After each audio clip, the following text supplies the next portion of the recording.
జాబిల్లి కథలు. బనగానపల్లి సమీపంలో నారాయణ అనే రైతు తన కుటుంబంతో కాపురం ఉంటున్నాడు. తనకిద్దరు కొడుకులు. వారికి వివాహాలు చేశాడు. కోడళ్ళు, మనవళ్ళు, మనవరాళ్లతో అందరూ ఒకే ఇంట్లో ఉమ్మడిగా కలిసుంటున్నారు. పెద్ద కొడుకు శంకరయ్య, తన భార్య పార్వతి. వారికి ఇద్దరు మగపిల్లలు. చిన్న కొడుకు సీనయ్య, అతని భార్య పద్మ. వారికి ఒక పాప. నారాయణ భార్య లక్ష్మి. అందరూ వ్యవసాయం చేస్తూ జీవనం సాగిస్తూ ఉంటారు. కుటుంబం అందరూ కూడా కలిసి ఉండటానికే ఇష్టపడి ఒకే ఇంట్లో ఉంటారు. ఒకరోజు ఉదయం ఇద్దరు కొడుకులు ఎడ్లబండికి నారు కట్టలి ఎక్కిస్తూ ఉంటారు. పెద్దోడా, ఇంకా ఎంతసేపు? సమయం మించిపోతోంది. తొందరగా కానివ్వండి, పొలానికి వెళ్ళాలి. అయిపోయింది నాన్న, బయలుదేరిపోదాం. ఏవండి, ఈ గంప కూడా అందులో పెట్టండి. ఏంటది? మనకి మధ్యాహ్నానికి అన్నం వండి తెస్తున్నాను. ఈరోజు పని కాస్త ఎక్కువగా ఉంటుందని మావయ్య గారు చెప్పారు. అందుకే అందరికీ అన్నం తీసుకొస్తున్నాను. నీకు ముందు చూపెక్కువ తల్లి. అందుకనే ఆకలితో ఇబ్బంది పడతారని అందరికీ ముందుగానే వంట చేసేశావు. పార్వతి కత్తులు కొడవళ్ళు బండిలో వేసింది. శంకరయ్య, సీనయ్య బండి నడుపుతుండగా నారాయణ బండిలో కూర్చున్నాడు. అందరూ కలిసి పొలానికి బయలుదేరారు. అక్కడ పొలంలో నారు నాటి పనులన్నీ పూర్తి చేసుకుని సాయంత్రానికి ఇంటికి చేరుకుంటారు. ఇంటికొచ్చిన తర్వాత ఆడవాళ్లు వంట పనులు చేస్తూ ఉంటారు. మగవారు పశువుల దగ్గర పనిచేస్తూ ఉంటారు. పిల్లలు ఇంటి ముందు ఆడుకుంటూ ఉంటారు. ఉన్నట్టుండి ఒక్కసారిగా ఉరుములు మెరుపులతో వర్షం ప్రారంభమవుతుంది. ఇవాళ్లే నారు నాటాము. అప్పుడే వర్షం అందుకుంది. పొలంలో నారు నిలబడుతుందో లేదో. అసలు దేవుడికి మన మీద కాస్తైనా జాలి లేకపోయింది. ఇంటిల్లిపాది పొద్దుగూకులు కష్టపడి చేసిన పనంతా వృధా అయిపోయేలా ఉందండి. భగవంతుడా, నీకిది న్యాయమేనా అని నారాయణ, లక్ష్మి దేవుడికి మొరపెట్టుకుంటూ ఉంటారు. ఇంట్లో అందరూ తలోములా కూర్చునుంటారు. ఈలోపు వాన జోరు ఇంకా పెరుగుతుంది. వర్షం పెరుగుతోంది. అసలే ఇంటి పైకప్పు మార్చి చాలా కాలమైంది. ఈ వర్షాన్ని తట్టుకుంటుందో లేదో. కాస్త జాగ్రత్తగా ఉండాలి మనం. నువ్వలా తలుచుకున్నావో లేదో, అదిగో ఆ మూలన నీరు కారుతోంది. నేను తలవకపోతే మాత్రం కారే నీరు ఆగేనా? ఇంతలో పక్కనున్న ధాన్యం బస్తాలు తడిచిపోతూ ఉంటాయి. పెద్దోడా, అక్కడ ధాన్యం తడిచిపోతోందిరా. వాటిని పక్కకి తీసుకురా. శంకర్ ధాన్యం బస్తాల్ని అట్నుంచి ఇట్నుంచి మోస్తూ ఉంటాడు. ధాన్యం బస్తాలు పెట్టించోట మళ్లీ వర్షపు నీరు కారుతూ ఉంటుంది. పెద్దోడా, ఇక్కడ కూడా కారుతోందిరా. ఏం చేసేది నాన్న? గతేడాది ఇంటి పైకప్పు మారుద్దాం అనుకున్నాం. కాని పంట చేతికి రాక వాయిదా వేశాం. ఈసారైనా మారుద్దాం అనుకున్నాను. కాని ఉన్న సొమ్మంతా నారుమడికే ఖర్చయిపోయింది. వర్షాకాలాన్ని మర్చిపోయి ముందస్తు జాగ్రత్త తీసుకోకుండా నారుమడి వేశాం. అదెలా నిలబడుతుందో తెలియడం లేదు. అవునన్నయ్య, కంగారు పడి నారుమడి ముందుగా వేసేశాం. రేపుదయానికి ఏమవుతుందో ఏమో. పద్మ, పార్వతి హడావిడిగా ఇంట్లో సామాన్లు నీరు కారే చోట పెడుతూ ఉన్నారు. ఇల్లు మొత్తం కారిపోతూ ఉంది. ఇంటిల్లిపాది వర్షంలో పూర్తిగా తడిచిపోయి తలోమూల కూర్చుండిపోయారు. తెల్లవార్లు వర్షంలో తడుస్తూనే ఉన్నారు. తెల్లారింది కాని వర్షం మాత్రం ఆగలేదు. నారాయణ ఇంటి గుమ్మంలో చూరు కింద కూర్చొని, ఆకాశానికి చిల్లు పడినట్లు వర్షం పడుతూనే ఉంది. ఇదెప్పటికి తగ్గుతుందో ఏమో. ఇల్లంతా నీరు వరదై పారుతూ ఉంది. ఇటు చూస్తే ఇల్లు మొత్తం వరద. అటు బయటకు వెళ్ళనివ్వకుండా వర్షం. ఏం చేయాలో తోచని పరిస్థితిలో ఉండిపోయాం. శంకరయ్య, సీనయ్య అతి కష్టం మీద వర్షంలోనే ఇంటి పైకెక్కి కంతల్ను పూడుస్తూ ఉన్నారు. పద్మ, పార్వతి కింద నుంచి గడ్డి మోపులు అందిస్తున్నారు. జాగ్రత్తరా నాన్నా, వర్షానికి కాల్జారేను, జాగ్రత్తగా నిలబడండి అంటూ లక్ష్మి ఇద్దరు కొడుకులకి జాగ్రత్తలు చెబుతూ ఉంటుంది. కొంతసేపటి తర్వాత ఇద్దరు కొడుకులు, కోడళ్ళు ఇంట్లోకొచ్చి అలిసిపోయి ఉంటారు. కంతలు పూడ్చడం వలన నీరు కారడం కొంచెం తగ్గుతుంది. ఇంట్లో ఇంతమంది జనం ఉండగా ముందు మనం ఇంటి పని చూడాల్సింది. అది మానేసి మనం కౌలు పొలానికి పెట్టుబడి పెట్టాం. అదేదో ఇంటికి పెట్టినట్లయితే ఈరోజు మనం ఇంత అవస్థ పడవలసి వచ్చేది కాదు. మనం ఎందుకో తప్పు చేశామనిపిస్తోంది. అవునన్నయ్య, ఈ వానకి నారుమడి మొత్తం కొట్టుకుపోయి ఉంటుంది. చేతిలో ఉన్న కాస్త సొమ్ము నీళ్ల పాలు చేశాం. మన ఇంటి వాళ్ళని చాలా ఇబ్బంది పెట్టాం. ముందు జాగ్రత్తలు తీసుకోకుండా, ముందస్తు చర్యలు పాటించకుండా తొందరపాటు నిర్ణయాలు తీసుకుని చాలా తప్పు చేశాము. దానికిప్పుడు అనుభవిస్తున్నాం. బాధపడకండి నాయనా. నారు పోసిన దేవుడు నీరు కూడా పోస్తాడు. మనల్ని భూమి మీదకి పంపించిన ఆ దేవుడే చివరి వరకు కాపాడుతాడు. బాధపడకండి. ఒకసారి పొలం వైపు వెళ్ళి చూసొద్దాం. ఎలా ఉందో, ఏవైనా మిగిలిందో లేదో చూసొద్దాం. పదన్నానా, చూసొద్దాం. రాత్రి నుండి మీరెవ్వరూ కూడా ఏమీ తినలేదు. ఇప్పుడు పొలానికి వెళ్తే మళ్ళీ ఎప్పుడొస్తారో తెలీదు. కాస్త ఎంగిలిపడి వెళ్ళండి, లేదంటే నీరసపడిపోతారు. అవునయ్యా, కాస్త తిని వెళ్ళండి. మనం ఎంత తాపత్రయపడినా పోయింది తిరిగి రాదు. పోయిందాని గురించి ఆలోచిస్తూ మీరు తిండి మానేయొద్దు. మీరు దృఢంగా ఉంటే మళ్ళీ మనం తిరిగి సంపాదించుకోవచ్చు. రండి, ఎలాగోలా నేను వంట పూర్తి చేశాను. కాస్త తిని వెళ్ళండి. మావయ్య గారు, మీరు కూడా లోపలికి రండి. మీరు లేకపోతే పిల్లలు కూడా సరిగ్గా తినరు. అందరూ కూడా సరే అనుకుని లోపలికి వెళ్లి భోజనం చేస్తారు. భోజనం పూర్తి చేసుకుని నారాయణ, శంకరయ్య, సీనయ్య ముగ్గురూ వర్షంలోనే పొలానికి వెళ్తూ ఉంటారు. వారికి పొలం గట్లు మొత్తం తెగిపోయి ఒక సముద్రంలా పొలం కనిపిస్తూ ఉంటుంది. నారాయణ బాధతో, అయ్యయ్యో, ఎంత పని జరిగిపోయింది. గట్లు మొత్తం తెగిపోయి ఏర్లా పారుతోంది నీరు. మనం వేసిన నారు కనీసం కంటికి కూడా కనిపించడం లేదు. భగవంతుడా, ఎంత పని చేశావయ్యా. బాధపడకండి నాన్న. ప్రకృతి వైపరీత్యాలకు ఇలాంటివి సహజంగానే జరుగుతూ ఉంటాయి. కానీ మనలాంటి వాళ్ళు తట్టుకొని నిలబడగలగాలి. ఇదా దేవుడు మనకు పెట్టే పరీక్ష లాంటిది. తప్పక భరించాలి. నాన్న, అన్నయ్య చెప్పింది నిజం. ఇలాంటివి సంభవించినప్పుడే మనం ధైర్యం కోల్పోకుండా నిలబడాలి. అధైర్యపడిపోవద్దు. అలా ఒకరికొకరు ధైర్యం చెప్పుకుని ఇంటికి బయలుదేరతారు. దారిలో ఒక వ్యక్తి ఎదురై, ఎరా సీనయ్యా, పొలాలన్నీ ఏకమైపోయి సంద్రంలో పారుతున్నాయా? వాతావరణం సరిగ్గా లేదని ఊరి వాళ్ళందరూ పొలం పనులు మానుకొని కూర్చుంటే మీ తండ్రి కొడుకులు మాత్రం అందరికంటే ముందుగా వెళ్లి నారు నాటొచ్చారు. కాస్త ముందు వెనక చూసుకోవద్దు? తోటి వారి అభిప్రాయాలు కనుక్కోవద్దా? అంత తొందరపాటు పనికి రాదురా. ఇప్పుడు చూడు, వాన నీటికి నారు మొత్తం కొట్టుకుపోయి పొలాలు మొత్తం సంద్రంలా మారిపోయాయి. మీరు నాటిన నారు మొత్తం వృధా అయిపోయింది. అవును బాబాయ్, మీలాంటి పెద్దవారి సలహాలు తీసుకోవాల్సింది. తొందరపాటుతో మేం చేసిన పనికి ఇప్పుడు బాధపడుతున్నాం. ఏదేవైనా ఇక మీదట ఏం చేసినా తోటివారి సలహా తీసుకొని చేయాలని మాకు తెలిసొచ్చింది. బాధపడకండి. కాలం కలిసి రానప్పుడు ఇలాగే జరుగుతూ ఉంటుంది. ఇలాంటివి మన తొందరపాటుతనానికి గుణపాఠంలా ఉంటాయి. ఇక మీదటైనా ఆలోచించి నిర్ణయాలు తీసుకుంటే మంచిది. అలాగే బాబాయ్, జాగ్రత్తగా వెళ్ళండి అని అక్కడ్నించి ఇంటికొస్తారు.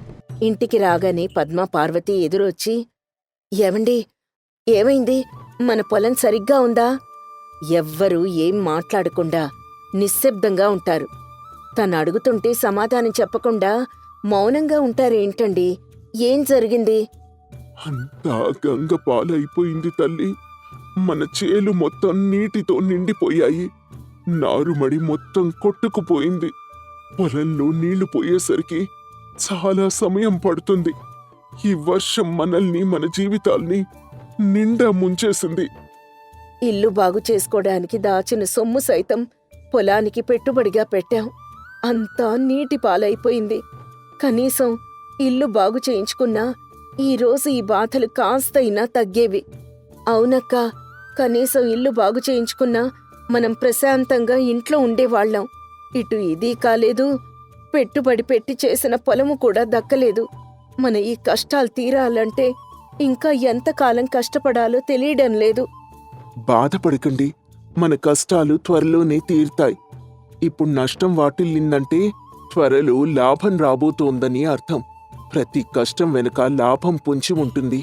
కష్టం వచ్చిన ప్రతిసారి కృంగిపోకుండా ధైర్యంతో నిలబడితే లాభం మనల్ని వెతుక్కుంటూ వస్తుంది. అధైర్యపడకండి. అన్నింటికీ ఆ భగవంతుడే ఉన్నాడు.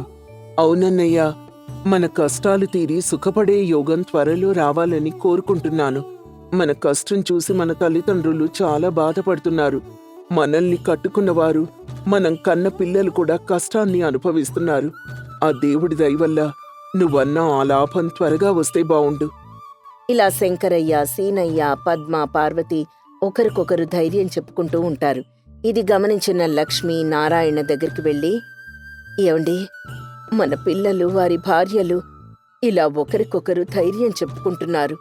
వారి అన్యోన్యతం చూస్తుంటే మనసుకి చాలా ఆనందంగా ఉంది. ఇంత కష్టంలో కూడా కలిసున్న వారి ఆప్యాయతల్ని చూస్తుంటే చాలా సంతోషంగా ఉంది. అవును లక్ష్మి, ఇంత బాధలో కూడా కలిసుంటూ మన మాట నిలబెడుతున్నారు. ఇలా ఎన్ని కష్టాలొచ్చినా ఈ కుటుంబం మొత్తం కలిసుండాలని ఆ దేవుణ్ణి ప్రార్థిస్తున్నాను. ఇలా ఒకరికొకరు ధైర్యం చెప్పుకుంటూ ఉంటారు. వర్షం ఏకధాటిగా 3 రోజులు అలాగే కురుస్తుంది. వర్షంలో ఈ ఉమ్మడి కుటుంబం బాధలు పడుతూ కలిసుంటారు. 3 రోజుల తర్వాత వర్షం కుదుట పడుతుంది. హమ్మయ్యా, వానదేవుడు కరుణించాడు. వర్షం తగ్గించి మనల్ని బయటికి రానిచ్చాడు. తమ్ముడు, ఒకసారి పొలం దగ్గరికి వెళ్ళి చూసొద్దాన్రా. ఆ, వస్తున్నానన్నయ్యా. అన్నదమ్ములిద్దరూ పొలం దగ్గరికి వెళ్లి పరిస్థితిని గమనించి వస్తారు.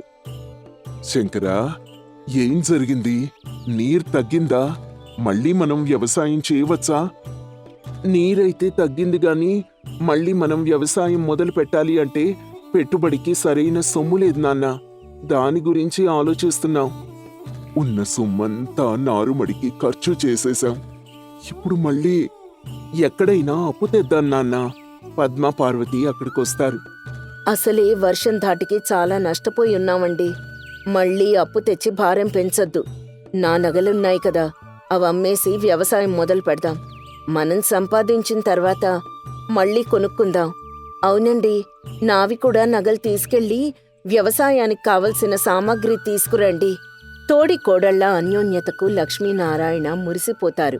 భార్యలిచ్చిన నగలమ్మి శంకరయ్య, సీనయ్య మళ్లీ వ్యవసాయం మొదలు పెడతారు. ఈసారి ముందస్తు చర్యలు, ముందస్తు ఆలోచనలు చేసి వ్యవసాయం ప్రారంభిస్తారు. రే శివ, మనకున్నది ఆ 1 ఎకరా భూమి మాత్రమేరా. ఇన్ని ఒద్దులు కూలీనాలి చేసుకుంటూ ఆ భూమిలో ఇన్ని తినే గింజలు పండించుకుని బతుకుతున్నావు. కాని నువ్వేదో వ్యాపారం చేస్తానని చెప్పి ఈ భూమి అమ్మడం ఎంతవరకు సమ్మతంరా? నాన్నా, నాకవన్నీ తెలీదు. అయినా ఇంకా ఎన్ని రోజులు నాన్నా ఆ 1 ఎకరా భూమి పట్టుకుని జీవించేది? ఎన్నేళ్లు చేసినా అందులో పండేది కొంత ధాన్యం మాత్రమే. అదే నేను పెట్టే వ్యాపారంలో ఎంత సంపాదించవచ్చో తెలుసా? నువ్వు ఎన్నైనా చెప్పరా శివ, నాకెందుకో ఆ భూమి అమ్మడానికి మనసు రావడం లేదు. అమ్మా, నువ్వైనా నాన్నకి చెప్పమ్మా. నేను కూడా ఈయనలానే ఈ భూమిని పట్టుకుని వేళ్లాడుతూ ఇలా పేదరికంలోనే బతకాలా? అంటూ శివ అమ్మ దగ్గరికి వెళ్లి తన బాధను చెప్పుకున్నాడు. ఆ రోజు రాత్రి శివ తల్లి అయిన సరోజ వీరయ్య దగ్గరికెళ్ళి, పిల్లోడేదో వ్యాపారం చేస్తాను అంటున్నాడు కదా, వాణ్ణి చిన్నప్పట్నుంచి ఈ పేదరికంలో పెంచాం. మన పేదరికంతో వాడికి మంచి విద్యను కూడా ఇవ్వలేకపోయాం. కనీసం ఇదైనా చేద్దామండి. నేను వాడి కోసమే ఆలోచిస్తున్నాను సరోజ. ఉన్న ఈ 1 భూమిని కూడా అమ్మేసిన తర్వాత వాడికి వ్యాపారంలో నష్టమొస్తే చివరికి ఈ భూమి కూడా లేకుండా అవుతుంది వాడికి. వాడు చాలా నమ్మకంగా ఉన్నాడు కదండి. అయినా భూమి పోతే వాడికి మనం లేమా ఏంటి? అంటూ సరోజ వీరయ్యని ఒప్పించడానికి ప్రయత్నించింది. ఆ మరుసటి రోజు ఉదయం వీరయ్య శివ దగ్గరికి వెళ్లి, శివా, ఆ భూములమ్మి పెట్టే మల్లయ్యకి కబురు పెట్టు, భూమి అమ్ముదాం అని చెప్పాడు. ఆ మాటలకి శివకి చాలా సంతోషం వేసింది. ఇదిగో, ఇప్పుడే కబురు పెడతాను నాన్నా. అంటూ శివ పరుగున వెళ్ళిపోయాడు. శివ ముఖంలో ఆనందం చూసి ఆ భార్యాభర్తలిద్దరూ ఎంతో సంతోషించారు. ఆ తర్వాత కొన్ని రోజులకి వీరయ్య తన ఎకరం భూమిని అమ్మేసి ఆ డబ్బుని శివకిస్తూ, శివా, మనకున్న చివరి అవకాశాన్ని నీ చేతిలో పెడుతున్నా. ఎలాంటి తప్పులు లేకుండా వ్యాపారాన్ని బాగా నడిపించు. నాన్నా, నేను చూసుకుంటాను కదా అంటూ శివ ఆనందంగా డబ్బులు తీసుకుని తన మిత్రుడు గిరి దగ్గరికి వెళ్ళాడు. గిరి, మనం వ్యాపారం చేయడానికి డబ్బులు తెచ్చాన్రా. ఇక మనం రేపటి నుండి పనులు మొదలు పెట్టాలి అంటూ తను తెచ్చిన డబ్బులు గిరికి చూపించాడు. ఆ డబ్బుల్ని చూసి గిరి ఎంతో ఆనందంగా, నాకు తెలుసు శివా, నువ్వు అనుకున్నది చేస్తావని. పద, వెళ్ళి అన్ని సామాన్లు తీసుకొనొద్దాం. అంటూ వాళ్ళిద్దరూ పట్నానికి వెళ్లారు. సేటు, ఇదిగో వీడు నా స్నేహితుడు శివ. ఊర్లో బంగారం వ్యాపారం చేద్దామనుకుంటున్నాడు. నువ్వే మాకు విదేశాల నుండి బంగారాన్ని తెచ్చివ్వాలి. అలాగే గిరి, కానీ ఇందులో నాకు 1% వాటా ఇవ్వాలి సుమా. అలాగే సేటు, ఇస్తాము. మంచి మాట చెప్పావు. నాకు డబ్బులు ఇచ్చేసెళ్తే ఇంకో వారం రోజుల్లో బంగారం తెచ్చి మీ చేతుల్లో పెడతా అని సేట్ చెప్పగానే అందుకు వాళ్ళిద్దరూ సరే అని చెప్పి డబ్బును సేటికిచ్చేసి తమ గ్రామానికి బయలుదేరారు. ఇంకో వారం రోజుల్లో మన చేతికి బంగారం వస్తుందిరా. ఆ లోపు మనం ఒక మంచి గదిని అద్దెకి తీసుకోవాలి. నాకు తెలిసిన మంచిల్లు ఒకటి ఉందిరా, తక్కువ ధరలో మాట్లాడుకుందాం పదా. అంటూ గిరి శివన్ తీసుకుని వెళ్లి ఒక ఇల్లు చూపించాడు. అలా గిరి శివ చేసే ప్రతి పనిలో సహాయపడుతూనే ఉన్నాడు. అలా వారం రోజులు గడిచిపోయాయి. శివ గిరి కోసం తన ఇంటికి వెళ్ళగా గిరి ఏదో ఊరెళ్ళాడని తెలిసి, అరే, ఈ రోజు బంగారం తెచ్చుకోవాలి. ఈ గిరేమో లేడు. సరే, నేనే వెళ్ళి తెచ్చుకుంటాను అని అనుకుంటూ శివ పట్నంలో ఉన్న సేటు దగ్గరికి వెళ్ళాడు. సేటు, బంగారం వచ్చిందా? ఈ రోజు వస్తుందని చెప్పారు కదా అని అడిగాడు శివ. అందుకు సేటు, అదేంటి శివా, ఈ రోజు పొద్దున్నే నీ స్నేహితుడు గిరి వచ్చి నువ్వేదో పనిలో ఉన్నావు, అతన్ని బంగారం తీసుకొని రమ్మన్నావు అని చెప్పి బంగారం అంతా తీసుకొని వెళ్ళాడు కదా. నీకీ విషయం తెలీదా ఏంటి అని అన్నాడు. అప్పుడు శివకి అర్థమైంది గిరి తనని మోసం చేసి బంగారమంతా తీసుకొని పారిపోయాడు అని. అయ్యో, ఇప్పుడు నేనేం చేయాలి? ఉన్న 1 ఎకరం భూమి అమ్మేసి అమ్మా నాన్న నాకు ఆ డబ్బిస్తే ఇలా అయిపోయిందేంటి? ఇప్పుడు నేనేం ముఖం పెట్టుకుని ఇంటికి వెళ్ళాలి అని ఆలోచిస్తూ శివ అడవి గుండా తన గ్రామానికి వెళ్తూ ఒక కొండ చివర అంచున నిలబడి ఉన్నాడు. బంగారం అంతా నా స్నేహితుడు దోచుకుని వెళ్ళాడని తెలిస్తే మా నాన్న ఖచ్చితంగా కొడతాడు. నేనిక ఈ భూమి మీద ఉండను అని అనుకుంటూ దూకడానికి ప్రయత్నం చేస్తూ ఉంటాడు. అప్పుడే ఆ కొండ కింద ఉన్న లోయలో ఒక మనిషి అరుస్తున్న శబ్దం వినబడి శివ కొండ దిగి ఆ అరుపులు వస్తున్న ప్రదేశం దగ్గరికి వెళ్ళాడు. అక్కడ ఒక నక్క ఒక ముసలి మహర్షిని తినాలని అతనిపై దాడి చేస్తూ ఉంటుంది. అది చూసి శివ ఆ నక్కని అక్కడి నుండి తరిమేసి, స్వామి, స్వామి, మీకేం కాలేదు కదా? నేనున్నాను అంటూ ఆ స్వామీజీని ఎత్తుకొని దగ్గర్లో ఉన్న ఒక జలపాతం దగ్గరికి తీసుకొని వెళ్లి నీళ్లు తాగించి చెట్ల పసరు తీసి స్వామీజీ గాయాలపై పోశాడు. కొద్దిసేపటికి స్వామీజీ తేరుకొని, నువ్వెవరో నాకు తెలీదు బాబూ, కానీ సరైన సమయానికి నువ్వు రాకపోతే ఈ రోజుతో నాకీ భూమితో రుణం తీరిపోయి ఉండేది. నీ మేలు ఎప్పటికీ మర్చిపోలేను. ఇంతకీ నువ్విక్కడ ఏం చేస్తున్నావు అని అడిగారు. అప్పుడు శివ తన జీవితంలో జరిగిన విషయాలన్నీ పూసగుచ్చినట్టుగా వివరించి చెప్పాడు. అప్పుడు స్వామీజీ తన మంత్రశక్తితో 2 కుండలు సృష్టించి, నాయనా శివా, ఇదిగో ఈ 2 కుండల్లో ఒక కుండ నీకు కోరిన వరాల్ని ఇస్తుంది. అలా నీకు వచ్చిన వరాల్లో సగమిదిగో ఇంకో కుండకి అర్పించి ఆ మిగతా సగం నువ్వు వాడుకోవాలి.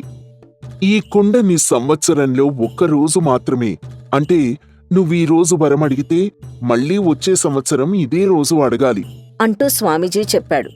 ఆహా, నేను మీ ప్రాణాల్ని కాపాడటం కాదు, నా ప్రాణాల్ని మీరు కాపాడారు స్వామి అంటూ శివ స్వామీజీ కాళ్ళకి నమస్కరించి ఆ 2 కుండలు తీసుకుని ఇంటికి వెళ్ళాడు.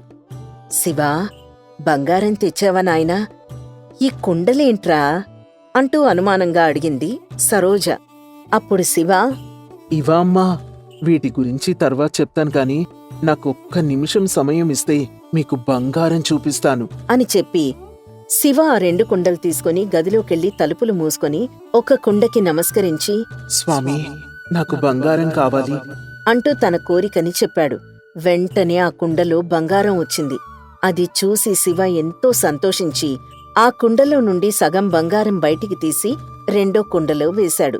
విచిత్రంగా ఆ బంగారం మాయమవడం చూసి శివ ఆశ్చర్యపోయాడు.